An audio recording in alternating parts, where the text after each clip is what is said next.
welcome back. It's time for your forecast now as we head into another weekend, a holiday weekend with Valentine's Day just around the corner tomorrow. So Sarah, I'm going to put you on the spot. Last minute shoppers out there, maybe they're looking for a Valentine's gift. What's a good gift for folks to get besides maybe flowers and candy? I was going to say chocolate, but yeah, Is chocolate your go-to? Yeah, chocolate is always a go-to, no matter what day it is. Can't go wrong with it. Exactly. She hit it on the nose right there. So, okay, let me put you on the spot, Cammie. If you had to guess which city broke the record today, what would you guess? Oh, shoot. I don't know.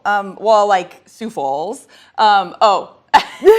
Rochester? We did? Yes. No way. Yes, indeed. Rochester did indeed break that record. There you go. Yes.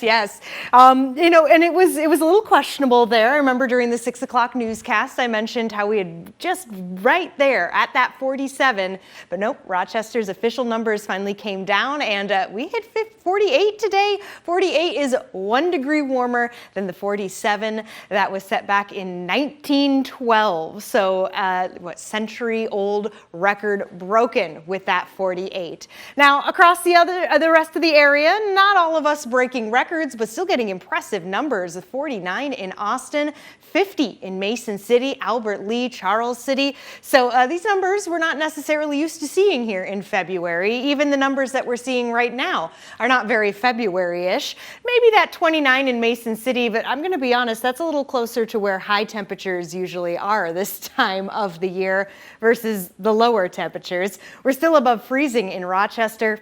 Still a few of us closing in on that 40-degree mark. Preston, Cresco, Decorah, still at 37 degrees. Ultimately, we will be falling down as we go through the evening because a lot of it has to do with the clear skies. We've been talking about it throughout the week, but the winds from the south certainly help keep these temperatures above that average. And as I zoom things out, we can see a few clouds to the west, bringing a few of our friends further to the west, a few sprinkles here or there. That's not necessarily going to come our way, but we could see some of the cloud cover as we get into tomorrow morning. All right, tonight, as mentioned, most of us getting around that 30-degree mark under the clear skies with the winds nice and calm.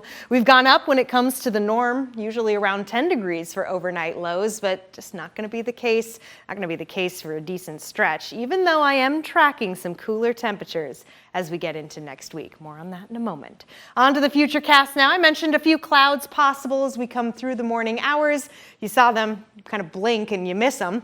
And as we get into the afternoon, a few clouds more so further to the south will be moving in, and it's ultimately another sunshiny day all the way until the sun sets. So that'll allow temperatures to get a little warmer than they were today. Most of us looking to get into the low 50s for our Valentine's Day. And despite a few more clouds on Sunday, another day where we are expecting low 50s. Now, we don't have to say goodbye to the 50s quite yet because we have another set day for our Monday, our President's Day, to get some of those 50s back in play. In fact, some of us could be flirting with the 60-degree mark, but that's the peak because after that, temperatures do begin to drop. Now, even over the next 10 days, we do look to stay above that average of 26.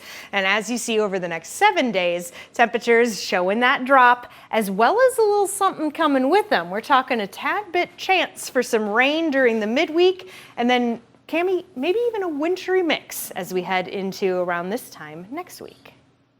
All right, we'll be keeping our eyes on those lower temperatures there. Sarah, thank you so much.